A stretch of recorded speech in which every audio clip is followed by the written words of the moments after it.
Mummy सबके घर में शादी हो रही है, हमारे घर में कब शादी होगी? मुझे तो बस इंतजार है कब हमारे घर में भैया की शादी हो और मैं नए कपड़े पहनूं। कब सब लोग जुटेंगे? नए कपड़े तुझे मिलेंगे, लेकिन पहले भैया की नहीं तेरी शादी होगी, क्या समझी? पापा, हमारे यहाँ ऐसा ही होता है ना, पहले बहन की शादी होती है। तो चुप कर, ज्यादा नहीं बोल रहा है क्या? पहले भैया की शादी होगी, मैं भाभी का सुख लूंगी, उसके बाद ही यहाँ से जाऊंगी। तू तो गई इस बार, तेरा ही नंबर है, इस घर में शादी की शहनाई तेरे से ही शुरू होगी। पापा देख रहा है ना कैसे बोल रहा है ये। अरे बेटा, तू क्यों टेंशन ले रही है, बोलने देना इन लोगों को। तेरे भाई के लिए लड़की देख रहा हूँ, मनीष की शादी के बाद ही तेरी शादी होगी। हाँ भाई, बहू की जरूरत तो है इस घर को, बस लड़की अच्छी आ जाए और क्या ही चाहिए। बहू के आने के बाद सेजल की शादी की रौनक अलग ही होगी, अलग ही मजा होगा। वाह, क्या बोला है मम्मी तुमने, मेरा दिल बाग बाग हो गया। सेजल रमन को मुंह चिढ़ाकर भाग जाती है, सभी हंसने लगते हैं। तभी प्रभा मनीष से कहती है, मनीष बेटा, शादी के लिए लड़की देख रहा है, लेकिन ये बता तेरी जिंदगी में कोई है तो नहीं ना? कैसी बात कर रही हो मम्मी, मेरे पास टाइम है क्या जो मैं ये सब करूंगा? आंख खुलती है तो दुकान में, बंद होती है तो दुकान पर। बेटा मुझे सुकून हो गया, किसी की बेटी की जिंदगी खराब नहीं करनी हमें। अब जो भी आएगी वो तेरे साथ खुश रहेगी। तुम लोगों को जो पसंद होगी वही मुझे भी पसंद आएगी। उदय लड़कियां देखता है, फिर एक रोज उसे आरती के बारे में पता चलता है अपने दोस्त से। यार वो शुक्ला की बेटी है ना आरती, बाहर से पढ़कर आई है, लेकिन फिर भी लड़की में मानो कोई घमंड नहीं। सुंदर तो सुंदर, ऊपर से संस्कारी इतनी कि पूछो मत। एक रोज मैं शुक्ला के घर गया था तो आरती ने नाश्ता करवाया। आहा, क्या नाश्ता करवाया! कचौड़ी एक नंबर, बहुत स्वादिष्ट थी, चाय भी बहुत स्वाद बनी थी। सच में? तब तो उसे देखना चाहिए एक बार। मुझे भी ऐसी ही बहू की तलाश है जिसे सब कुछ आता हो लेकिन घमंड जरा ना हो। नेकी और पूछ चल, नेक काम में देर कैसी? कल ही चलते हैं हम शुक्ला के घर, कल रविवार है, शुक्ला घर पर भी होगा, अच्छे से बात हो पाएगी। ठीक है, कल चलते हैं। अगले दिन उदय और उसका दोस्त शुक्ला के घर पहुंच जाते हैं। दोनों को देखकर शुक्ला कहता है, कैसे आना हुआ उदय? बस आरती बेटी के बारे में बात सुना था तो अपने बेटे का रिश्ता लेकर आया हूँ आरती के लिए। हमारे घर में किसी चीज की कोई दिक्कत नहीं है, आरती जैसे रहना चाहेगी वैसे रह सकती है। उदय, तुम्हारे घर के बारे में मुझे सोचने की जरूरत ही नहीं है, मैं आंख बंद करके भरोसा कर सकता हूँ। लेकिन शादी बच्चों को करनी है, हमें नहीं। एक बार बच्चे मिल लें फिर डिसाइड करते हैं। ठीक है, तो कब मिलने का प्रोग्राम रखें? कल का ही रख लेते ना। अगले दिन दोनों परिवार मिलते हैं। मनीष और आरती आपस में बात करते हैं, दोनों एक दूसरे को पसंद कर लेते हैं। आरती को मनीष पसंद आ गया है, अब हमें कोई दिक्कत नहीं है, शादी हमारी तरफ से पक्की है उदय, जैसा तुम कहो। अरे हमें तो आरती बिटिया पहले से ही पसंद थी, मैं आज ही पंडित जी से शादी की डेट निकलवा कर तुम्हें बताता हूँ। ठीक है, ठीक है। मनीष और आरती की शादी पक्की हो जाती है। प्रभा और सेजल शादी की तैयारी में लग जाते हैं। दहेज के नाम पर उदय 1 रुपया नहीं लेता, ऊपर से शादी का सारा खर्च खुद ही करता है। दिन बीतने लगते हैं, शादी धूमधाम से हो जाती है और आरती मनीष के घर चली आती है। भाभी, मेरा बहुत मन था कि मेरी भी भाभी हो जो मेरा लाड छाव करे। लो, भगवान ने मेरी सुन ली और आप आ गई। हाँ दीदी, ननद के रहने से मन लगता है। आप मेरी ननद नहीं, छोटी बहन है। रुको 1 मिनट। आरती अपना बैग खोलती है और सेजल को चांदी का सिक्का और बहुत सुंदर सूट देती है। दीदी, ये आपके लिए है, कैसा लगा आपको? बहुत सुंदर है भाभी, लेकिन इसकी क्या जरूरत थी? कैसे जरूरत नहीं थी, एक ही तो ननद है मेरी, और उसे कुछ भी ना तू क्या? आरती फिर सबको उनकी गिफ्ट्स देती है। सबको आरती की गिफ्ट्स बहुत अच्छे लगते हैं। तभी प्रभा कहती है, बहू, अभी इन सब की क्या जरूरत है, तुम थकी होगी, जाके आराम करो, ये सब कल कर लेना। बस हो गया मम्मी जी। आरती और मनीष अपने कमरे में चले जाते हैं और बाकी सब भी सोने चले जाते हैं। कुछ ही दिनों में आरती सबके दिलों में अपनी जगह बना लेती है। एक दिन नाश्ते की टेबल पर रमन आरती से कहता है, भाभी क्या ढोकले बनाया आपने, चाट चाट के आदमी खाएगा। भाभी, सेजल को भी सिखा दो ना ऐसा खाना बनाना, वरना ससुराल में हमारी बुराई करवाएगी। ऐसा नहीं है, दीदी को तो बहुत कुछ बनाना आता है। हो गया ना मुँह इतना सा, भाभी जानती है मुझे अच्छे से। तू किसी को फोड़ नहीं सकता मेरे लिए। मैं भी देखती हूँ, तेरी बीवी आएगी तो तुम उसे ऐसे ही बोलते हो कि नहीं? मैं तो बोल दूंगा उसे कि भाभी से खाना बनाना सीख लो। भाभी मैं बोल देता हूँ मेरे लिए लड़की आप ही लाओगी। हाँ भैया, अब ये जिम्मेदारी तेरी है आरती। हमने तुझे पसंद किया और अब तू रमन के लिए लड़की पसंद करना। देवर जी, अपने लिए मैं देवरानी ढूंढ के लाऊंगी, लेकिन अभी उसमें वक्त है। पहले सेजल दीदी के लिए कोई अच्छा लड़का मिल जाए। सेजल के लिए लड़के देख रहा हूं मैं। इतने में आरती सारी खिड़कियां बंद करने लगती है। बारिश होने वाली मम्मी जी, बहुत जोर की। मार्च में कौन सी बारिश होती है? खोल दे खिड़कियां, हवा पास होने दे बेटा। मम्मी जी, मौसम देखिए, बादल घुट गया है, बारिश कंफर्म होगी ही। अरे नहीं होगी बारिश, मैं खोलाऊं खिड़कियां। मनीष जैसी खिड़कियां खोलने को होता है कि बारिश होने लगती है। बारिश देखते ही सब आरती की ओर देखने लगते हैं। तभी रमन हंसते हुए कहता है, भाभी आप तो भगवान बन गई, जो बोली वो हो गया। सच में जो कहा तुमने वही हुआ। अब लगता है आज दुकान नहीं खोल सकेंगे हम। आप आराम करो, बारिश अभी नहीं रुकेगी 3-4 घंटे।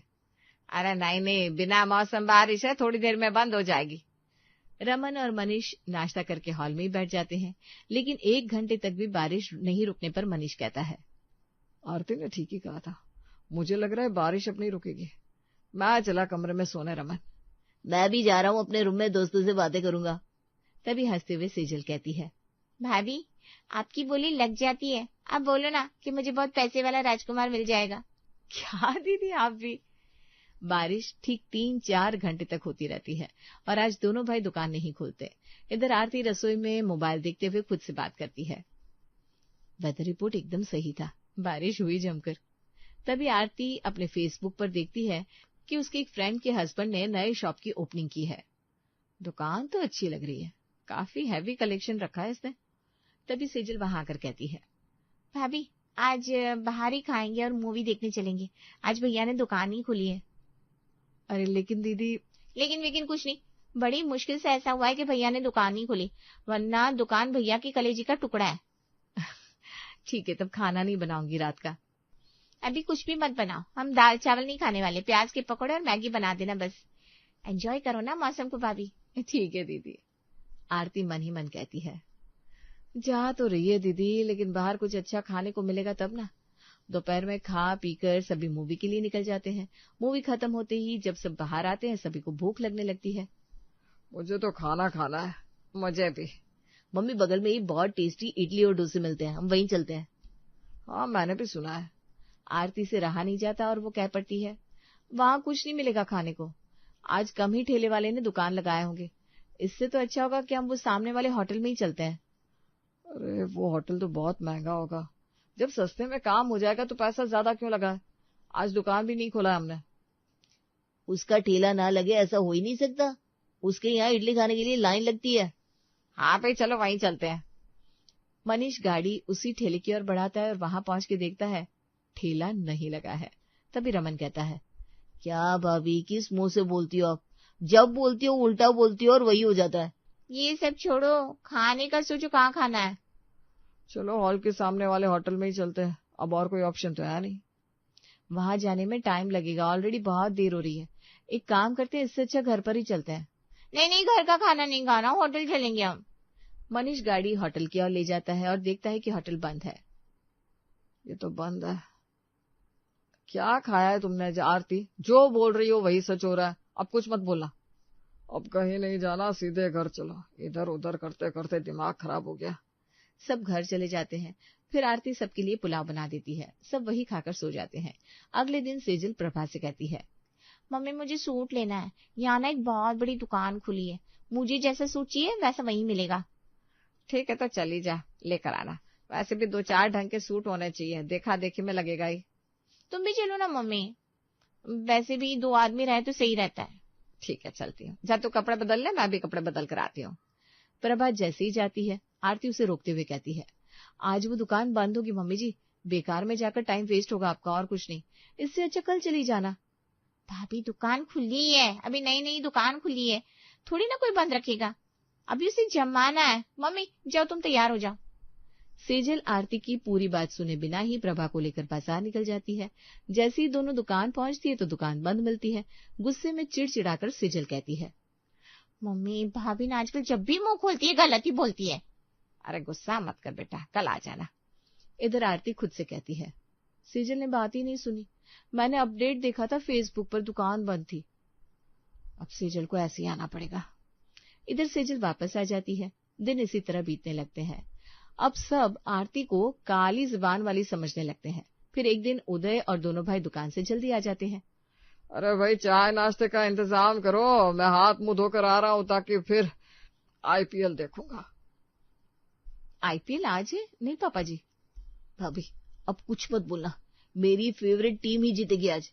अरे पर आज मैच नहीं होगी, आज कैंसिल होने वाली है मैच। शुभ शुभ बोला करो ना, जब भी मुंह खोलती हो कुछ गलत बोलती हो। आज दुकान जल्दी बढ़ाकर आया हम। ठीक है, नहीं बोलती कुछ। आरती अपने कमरे में चली जाती है और रमन टीवी में मैच का चैनल लगाता है। ले बेटा, भाभी की बोली लग गई, मैच कैंसिल है। क्या? शिट, बेकार ही आया से भाग भाग कर। तीनों बाप बेटे का मूड ऑफ हो जाता है। अब आरती के ससुराल में सब उसकी जुबान से डरने लगते हैं और उसके कुछ बोलने से पहले ही उसे रोक देते हैं। एक दिन उदय और प्रभा आपस में बात कर रहे थे। मुझे गाजर का हलवा खाने का मन हो रहा है। हाँ जी, मन तो मेरा भी हो रहा है खाने का। आप जोमेटो कर लो ना। ठीक है। उदय जोमेटो से हलवा ऑर्डर करता है। ऑर्डर घर आता है तो सेजल उसे रिसीव करती है। क्या खुशबू है पापा, मैं भी खाऊंगी। आपने मुझे बोला नहीं, ये कौन सी बात हुई? अरे तो तू भी खा ना, इसमें क्या है, और मंगवा लेंगे। और नहीं तो क्या, खाने की कोई मनाही नहीं है, खोल तो। सेजल डब्बा खोलती है और प्रभा और उदय को देती है और थोड़ा अपने लिए लेती है। इतने में आरती वहां आती है और प्रभा और उदय को मीठा खाते देख उसकी आंखें बड़ी बड़ी हो जाती है। जैसे ही वो कुछ बोलती है, सेजल उसके मुंह पर हाथ रख देती है और हंसते हुए कहती है, भाभी कुछ मत बोलना, प्लीज प्लीज प्लीज। आप बोलोगी और वो हो जाएगा। ना पापा ना, मम्मी पापा का शुगर ठीक है, इतने में कुछ नहीं होगा। सेजल इतना बोलकर मुंह पर से हाथ हटा देती है और आरती लंबी सांस लेती है। बोलने से पहले ही रोक देते हैं मुझे सब। अरे भाभी, अब बोलती हो उल्टा तो क्या करे, अब तो डर लगता है। सब मुंह दबाकर हंसने लगते हैं। इतने में ही उदय को एक कॉल आता है। हम कल लड़की देखने आ रहे हैं। आइए आइए, आपका स्वागत है। हमारी बेटियां हीरा है, पसंद आएगी। ठीक है, तो कल मिलते हैं। लड़के वालों के आने के नाम से ही घर में भाग दौड़ शुरू हो जाती है। आरती, खाने की तैयारी अच्छे से कर लेना और सभी कमरे के चादर बदल लेना। मम्मी जी, वो सब मुझ पर छोड़ दीजिए, मैं सब देख लूंगी। आप दीदी पर ध्यान दो, उन्हें पार्लर ले जाओ, फेशियल वगैरह करवा लेंगी। ठीक है, मैं इसे लेकर जाती हूँ। सेजल पार्लर चली जाती है। इधर आरती तैयारी में लग जाती है। अगले दिन सुबह 11 बजे लड़के वाले सेजल को देखने घर पहुंचते हैं। सेजल धीरे से प्रभा को कहती है, मम्मी, भाभी के कुछ कहने से पहले ही उसे रोक देना, वरना इतनी मेहनत सब बेकार हो जाएगी। हाँ भाई, तेरे दोनों भाई है ना उसे रोकने के लिए, तो बेकार में टेंशन मत ले बेटा। आरती रसोई में रहती है। लड़के वाले को प्रभा और उदय बिठाते हैं, सब बातचीत होती है। इधर धीरे से मनीष रसोई में जाकर आरती को चाय लगाने को कहता है। आप जाओ, मैं चाय पकौड़े लेकर आती हूँ। ठीक है। आरती जैसे ही चाय नाश्ता लेकर जाती है, लड़के को देखकर उसके हाथ कांपने लगते हैं। ये विशाल, ये तो श्रेया का बॉयफ्रेंड है। ये सेजल को देखने आया है। ये रिश्ता नहीं होने दूंगी मैं। आरती के कांपते हुए हाथ को देखकर मनीष समझ जाता है कि आरती फिर कुछ कहेगी। वो आरती के हाथों से ट्रे लेकर प्रभा को देता है और आरती को अलग ले जाकर कहता है, कुछ मत कहना, बोल देता हूँ, आज कोई मजाक नहीं। रिश्ता होने वाला है सेजल का, तुम कुछ उल्टा कहोगी और वही हो जाएगा, जो कि मुझे पसंद नहीं आएगा। हमारा रिश्ता खराब हो, इससे अच्छा है कि तुम रसोई में ही रहो। पर बात तो सुनो। अरे कुछ नहीं सुनना मुझे। यहाँ किसी चीज की जरूरत होगी तो मैं तुमसे लेने आ जाऊंगा रसोई में, बाहर मत आना। मनीष आरती को चुप करवा के रसोई में भेज देता है। सेजल सबके सामने आती है और सेजल को देखकर लड़के वाले रिश्ता पक्का कर देते हैं। हमें रिश्ता मंजूर है, सेजल हमें बहुत पसंद आई है। हमारी तरफ से भी रिश्ता पक्का है, बस और क्या चाहिए, बेटी अच्छे घर में चली जाए। ठीक है, तो शादी की तैयारी करनी शुरू कर दीजिए और शादी की डेट निकालकर मुझे बता दीजिएगा। ठीक है ठीक है। विशाल के घर वाले चले जाते हैं। यहाँ पूरे घर में खुशी का माहौल छा जाता है। अब एक और शादी। भाभी, अब जल्दी ही हमारा घर बनने वाला है, शादी वाला घर। लेकिन देवर जी, हमें हड़बड़ी नहीं करनी चाहिए, लड़की का पता लगवाना चाहिए। इससे आगे आरती कुछ कहती, रमन उसके मुंह पर हाथ रख देता है। भाभी, आप उल्टा बोलोगे, मैं समझ गया हूँ, इसलिए अब बोलने ही नहीं दूंगा आपको। अब कुछ मत सोचो, बस शॉपिंग करो ननद की शादी की। रमन आरती को बोलने ही नहीं देता। इधर शादी की डेट आ जाती है और उधर आरती अपनी पूरी कोशिश करती है बार बार सबको विशाल की सच्चाई बताने की, लेकिन हर कोई आरती को बोलने से पहले ही चुप करवा देता है। अपने सामने अपनी ननद की जिंदगी खराब कैसे होने दूं मैं? लेकिन मैं कर भी क्या सकती हूँ, कोई मेरी बात सुनता ही नहीं है। इतने में आरती देखती है कि सेजल मुस्कुराती हुई बाहर से आ रही है। क्या हुआ दीदी, इतना मुस्कुरा रही हो? विशाल से मिलकर आ रही हूँ भाभी, बहुत अच्छी है वो, उनकी फैमिली भी बहुत अच्छी है। दीदी कहीं जल्दबाजी तो नहीं हो रही ना? भाभी प्लीज आगे कुछ मत बोलना, मेरी शादी अच्छे से हो जाने दो, फिर जो बोलना है बोलना। सेजल अपने कमरे में चली जाती है। इसी तरह दिन बीतने लगते हैं। शादी की तैयारी जोर शोर से चलती है और देखते ही देखते शादी का दिन आ जाता है। सेजल बहुत खुश रहती है, सभी नाचते रहते हैं। बारात दरवाजे पर आ जाती है और आरती की धड़कन बढ़ने लगती है। अब नहीं बोला तुमने आरती, तो फिर खुद को माफ नहीं कर पाओगी। जैसे भी हो अब बोल दो। बारात का स्वागत अच्छे से होता है। जयमाला होने के बाद दूल्हा दुल्हन फेरे के लिए बैठ जाते हैं। आरती मनीष के पास जाकर उससे कहती है, मनीष ये शादी रोक दो। तुम फिर शुरू हो गई, मुंह बंद रखो और जाओ यहाँ से। मनीष आरती को कमरे में बंद कर देता है। इधर फेरे होते हैं, उधर आरती का खून सूखते रहता है। आरती दरवाजा बजाती है और कोई मेहमान दरवाजा खोल देता है। आरती भागती हुई मंडप पर पहुंच जाती है और सिंदूरदान होने से पहले कहती है, ये विशाल मेरी सहेली श्रेया का बॉयफ्रेंड है और उसे डेट कर रहा है अभी भी। सेजल तुम्हारी जिंदगी खराब हो जाएगी। क्या? सेजल मंडप से उठ जाती है और विशाल को सच मानना पड़ता है। उदय बारात वापस लौटा देता है। बाबू तूने पहले क्यों नहीं कहा ये सब? मम्मी जी कोई मुझे कहने दे तब ना। सब मेरा मुंह बंद करवा दे रहे थे। सब बोलते हैं जब भी बोलती हूँ खराब ही होता है, तो मैं क्या करती। सेजल रोने लगती है। भाभी फिर भी आपने मुझे बचा लिया। चलो जो होता है अच्छा होता है। शादी हो जाती तो क्या होता, उससे पहले तो मैं बच गई। भाभी अब आपको कोई नहीं रोकेगा, जो बोलना है बोलो।